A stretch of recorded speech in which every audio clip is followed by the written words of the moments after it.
Well,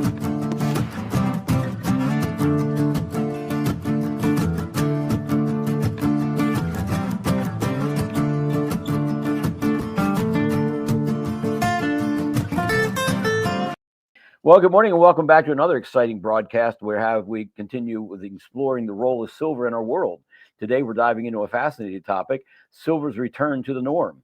How has silver been manipulated throughout history? How does that manipulation impact us today? And why, in a world full of private minting, does a government-stamped coin hold more authenticity and utility than a privately minted bar around? Let's unpack these ideas. Silver's manipulation in smelting cartels in England goes back a long way. To understand silver's return to the norm, we must first understand how it was manipulated in the past. For centuries, silver has faced heavy manipulation, beginning with the smelting cartels in England. These cartels sought to control the purity and production of silver, influencing its value and role in global economy. These efforts were designed to control the supply, drive up prices, and of course, profit from the volatility created. We also cannot forget how more recently the precious metals markets, including silver, have been subjected to extensive paper trading, leading to significant price suppression. The strategy here was similar: manage supply, control prices, and create an artificial environment for the market. But today we're seeing silver move back to its roots, towards what has always been a true store of value, physical value. Now let's take a quick detour and talk about something equally concerning in the realm of precious metals: gold-covered tungsten bars. You may have heard of these deceptive instruments before. Tungsten, a dense metal, is coated with gold. Why does this matter? Well, tungsten has the same specific gravity as gold. Both weigh in at 19.3 grams per cubic centimeter. This similarity can make it incredibly hard to detect fake gold when it's coated over tungsten. What's the problem here? Well, those so-called gold bars are not truly gold, but rather an intricate deception. These are where the importance of authenticity becomes clear. If we're going to trust a metal as a store of value, whether it's gold, silver, or another precious metal, we need to be able to ensure its purity, its weight, and its legitimacy. This brings us back to silver and why government stamped coins carry more authenticity. This brings me to another essential question: why does a government stamped coin carry more authenticity and utility than a privately minted bar or round? The answer lies in the role that government-backed currency plays in the economy. When a coin is stamped by a government entity, it's not just a piece of metal. It's a promise. It represents a trust and backing of a sovereign power with the full weight of the state behind it. A government-issued coin carries more utility because it is accepted as legal tender, whereas privately minted bars and rounds, though they may hold value, do not have the same official standing. They are not guaranteed by the full faith and credit of a government, and they are not as universally recognized. A government-backed coin has the trust of the public, and that trust is, in fact, powerful. The highest and best use to silver is monetary use. Let's talk about this. Let's talk about silver's highest and best use. Throughout history, silver has played an integral part in human commerce as money, actual money, when coined by our governments. We know that silver was used in coinage across ancient civilizations, from the Romans to the Greeks, and has been an enduring symbol of wealth and trade for millennia. So why is silver best suited for monetary use? Simply put, scarcity and durability. Silver is rare enough to hold value, but abundant enough to be used in small denominations, making it perfect for everyday transactions. It's durable, resistant to corrosion, and able to be molded into coins that stand the test of time. This makes silver an ideal currency for small-scale trade and large-scale economic systems. This brings us to the phrase coin of the realm. What does this mean? In historical terms, coin of the realm refers to money used by the sovereign authority of a nation, its realm. It's not just a piece of metal, it's a representation of the state's power and legitimacy. In fact, it is often inscribed with symbols of authority, whether a monarch's portrait or national emblems, reinforcing the idea that the coin holds its value because the government is behind it. In a world where fiat currency has increasingly detached itself from tangible assets, coin of the realm symbolizes a return to sound money, money that is real, backed by something of substance. The concept was once an assurance that the coin's worth was tied to precious metals like gold and silver. In modern times, the term serves as a reminder of the trust and value embedded in tangible, government-backed money. Conclusion: silver's return to the norm. So where does this leave us today? As silver returns to the norm, it will continue to rise in importance as a true store of value. It has been manipulated, suppressed, and obscured, but once again, it's making its way to the forefront of economic discussions. As we embrace the highest and best use of silver as money, we must remember that government stamped coins backed by sovereign power carry more legitimacy and authenticity than privately minted bars or rounds. The coin of the realm is not just a relic of the past, it's a timeless symbol of stability, trust, and sound money. Banks suddenly shut down by U.S. regulators in the second bank failure of 2025. Let's read on. The Federal Deposit Insurance Corporation just announced a second bank failure of 2025. Regulators say the Santa Ana National Bank has been shut down and foul play at the small Texas lender is suspected. The FDIC has not disclosed the nature of the suspended fraud, and the agency is not sure whether customers with uninsured deposits will be reimbursed. Once further information is available, the FDIC will consider whether to provide uninsured depositors an advanced dividend access to a portion of their uninsured funds and will provide more information at that time. Suspected fraud contributed to the failure of the bank. Estimated cost of the Deposit Insurance Fund, the DIF. The bank has reported a $53.8 million in total deposits, and the FDIC says about $2.8 million of those deposits exceed the insurance limits at the time of publishing. Lights out. Chase and Bank of America to shut all 8,400 branches in just days, and Wells Fargo won't be much help either. Americans will see another key services temporarily unavailable. This is the news article that I received at around 4:45 this morning. It said, "Hey, we got to change things around a little bit." So this is what we're going. Nearly 200 Wells Fargo workers in North Carolina were losing their jobs. Nearly 200 Wells Fargo employees in North Carolina will lose their jobs this summer, according to North Carolina Worker Adjustment and Retraining Notification Act report. Wells Fargo will lay off 194 bank workers effective August 23rd at 809 West 4.5 Street in Winston-Salem, according to Warren report filed Thursday with the North Carolina Department of Commerce. In February, Wells Fargo provided advance notice to employees about the bank's decision to exit the Chief Operating Office global operations in the city. The bank said in a June 24 statement to the state and Winston-Salem Mayor J. Allen Jones.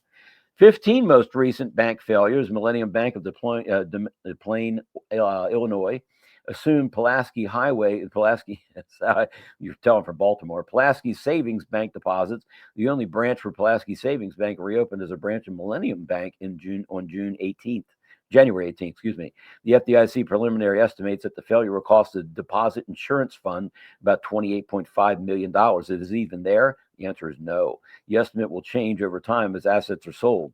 Suspected fraud caused the higher estimate to be to the Deposit Insurance Fund. This failure will cost the FDIC less than the previous one, First National Bank of Lindsay in Lindsay, Oklahoma, which was estimated to cost the DIF, Deposit Insurance Fund, $43 million to wind down.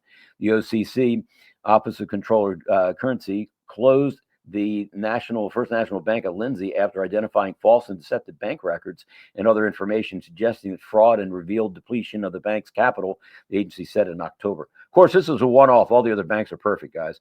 No, it's not. The First Bank and Trust in Duquesne, Oklahoma, assumed the First National Bank of Lindsay's insured deposits. The only office of the First National Bank of Lindsay resumed as a branch of First Bank and Trust on October 21st.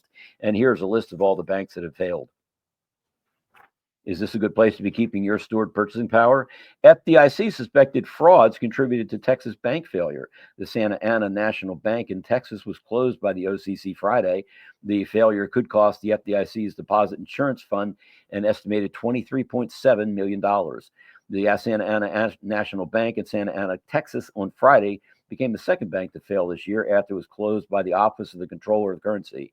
The Federal Deposit Insurance Corporation, which adopted the receiver of the failed bank, appointed the receiver of the failed bank, entered an agreement with Coleman County State Bank of Coleman, Texas, to assume all the Santa Ana's insured deposits and some of its assets. Suspected fraud contributed to the single bank branch's failure in $23.7 million estimated cost to the Deposit Insurance Fund, the FDIC said. That estimate is likely to change as assets are sold, the regulator said. And as we expect interest rates to drop, those losses are going to be even better. Federal Chair Jerome Powell is scheduled to speak today, July 1st, 2025, at 9:30 a.m. It's 8:55 a.m. Eastern Standard Time, in a policy panel discussion. While the exact topic isn't confirmed, yet we know, expect key insights on interest rates, inflation, economic outlook, tariff impact on growth, Powell's speeches often trigger market volatility, so traders stay alert. Folks, we're expecting an interest rate decision, but it may not be from Powell. Let's continue to unpack this. There's a new sheriff in the Fed. Ha ha ha! Michelle Bowman's remarked after a clear vision for a more focused, flexible, and transparent regulatory regime. It's a welcome recalibration. Earlier this month, in her first public speech as the Federal Reserve's vice chairman for supervision, Michelle Bowman laid out her vision for how the central bank should oversee and regulate U.S. banks. At the heart of her approach is pragmatism, identifying problems, crafting efficient solutions, analyzing both intended and unintended consequences, and considering alternative approaches that might produce better results at a lower cost. The housing market is in the absolute dumps. Even as the stock market approaches an all-time high, there's a big dark cloud hovering over the economy, the housing market. Why it matters? Housing sales are hovering at historic lows as economic uncertainty and high mortgage rates hold back buying. By the numbers, pending home sales, deals that are in contract but have not closed yet, rose 1.8% in May over the last month, but are still at record lows per data from the National Association of Realtors released on Thursday. The only other time over the past 20 years that pending home sales have been this low was in 2020 when COVID briefly froze the real estate market. And here is a graph showing you just what we're looking at. Doesn't look like a real good trajectory to me.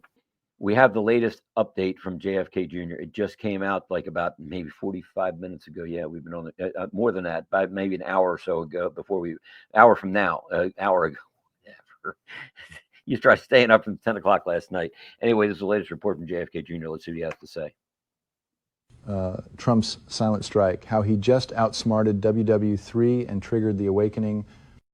Wars and rumors of wars are raging across headlines, but behind the curtain, something far more strategic is unfolding.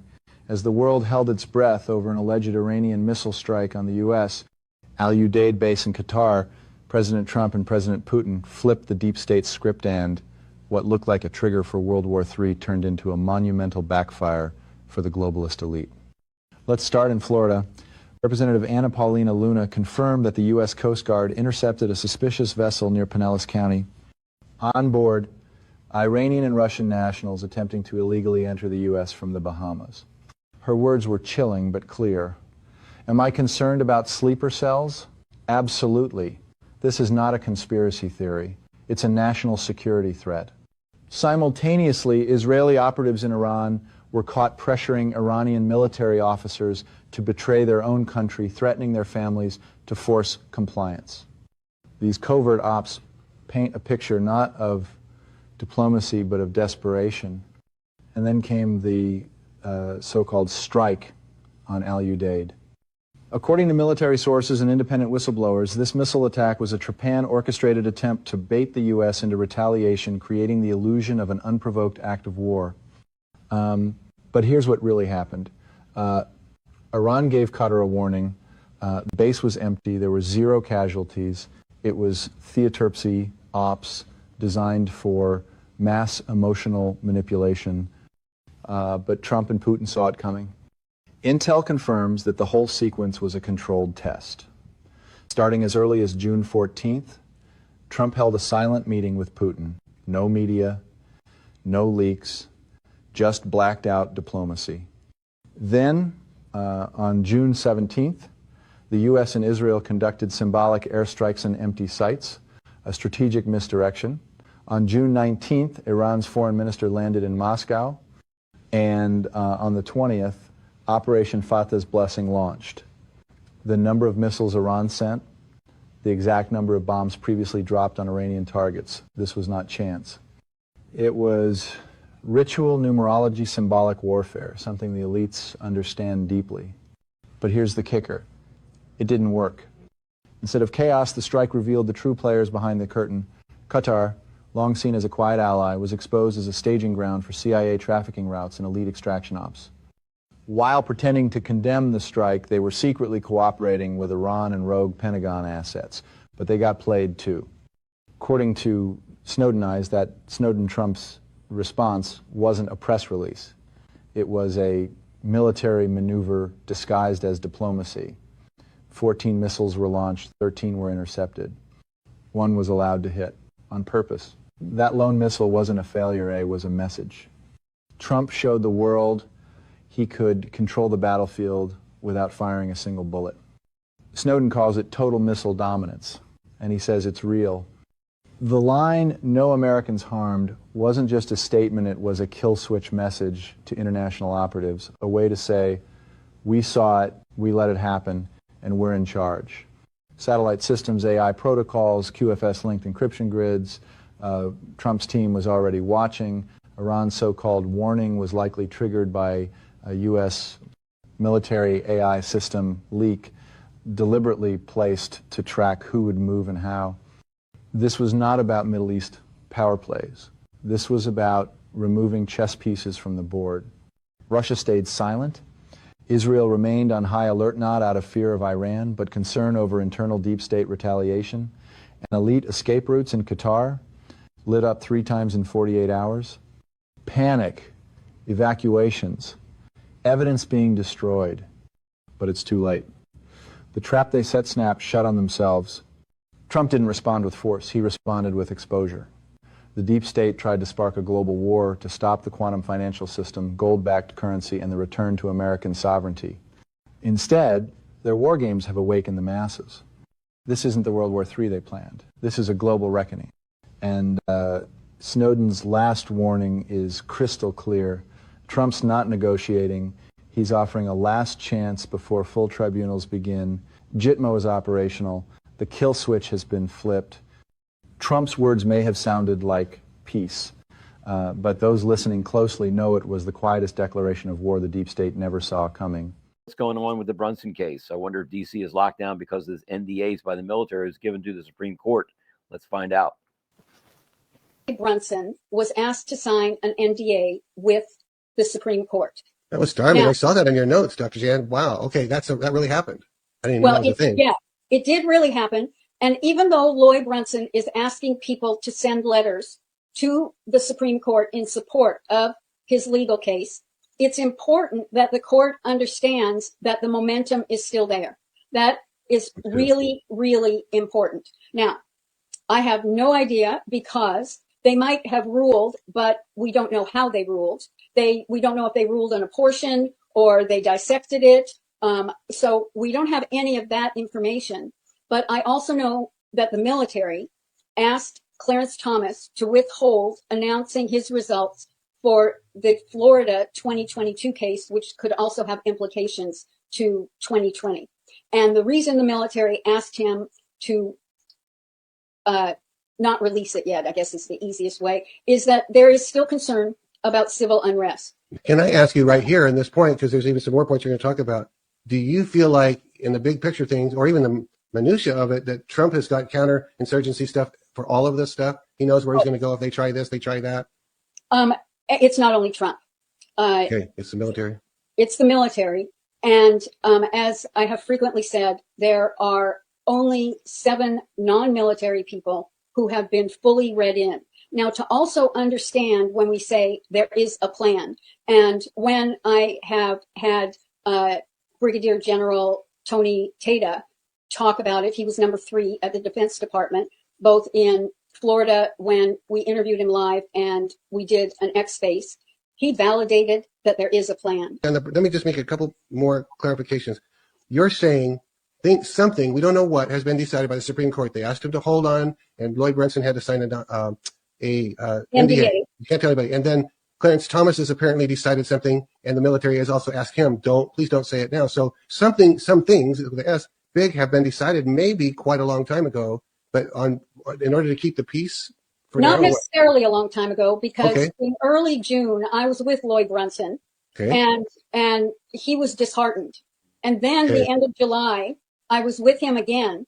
And then just after that, he let us know that he was asked to sign an NDA. Wow. So we don't know the extent. We don't know if they're all going to be thrown out. For people who are unfamiliar, very briefly, Lloyd Brunson brought a case against 385 elected officials for dereliction of duty when it came to certify the election on January 6th. And it has been with the Supreme Court. It has not died. It has not been rejected. It has constantly been on a shelf, but with encouragement. And then when Loy said he was asked to sign an NDA, the other part of it that we don't fully know, and I'm not sure Loy does, because I think he would have given us some better hints, is that they're ruling to what extent in his favor, but he cannot talk about it. So he has kind of indicated it's in his favor. Are you saying that? Yes. Well, they Okay. indicated to him that they are considering some of the motions that he brought forth. Okay. So, wow. And the Clarence Thomas is that a person in Florida brought the case that there had been fraudulent activity at the midterms of 2022.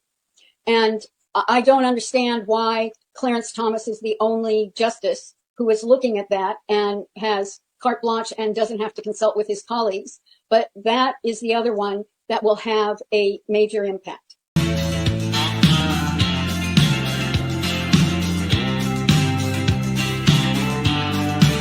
I don't want bars, I don't want rounds. Give me dimes with that silver sound. 14 dimes, that's one Troy Hounds. Real money that still holds count. No crypto flash, no paper lies. Just coin that shines when empires die. Pre-65, that's how I roll. Stacking history, stacking soul. Buy one more roll. Stack while you can. 14 dimes makes an ounce in your hand. It's corner of the round, not just some show. You trade these dimes when the systems go. Buy one more roll, that's the goal. Your silver lifeline when they lose control. If you know, then you know. They mocked old Ted, said he's gone too far. Now they're broke, still chasing stars. He said no gimmicks, no digital schemes, just real silver and grounded dreams. A roll up dime snug in a sock will do more good than any stock. Forget their futures, bonds and spin. Your future fits in a coffee tin. Buy one more roll, stack while you can. 14 dimes makes an ounce in your hand. It's corner of the realm, not just some show. You spend these dimes when the digits blow. Buy one more roll, stack your soul. Every ounce counts when they lose control. If you know, then you know.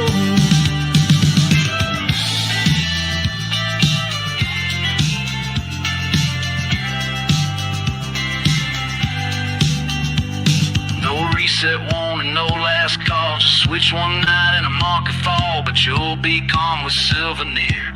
One more roll, no room for fear. Buy one more roll, don't miss the sign. 14 dimes buys peace of mind. They'll want your stash when the bank's all closed, but you saw it coming, you kept it close. Buy one more roll, make it whole. Stack what's real, that's your control. If you know, you know.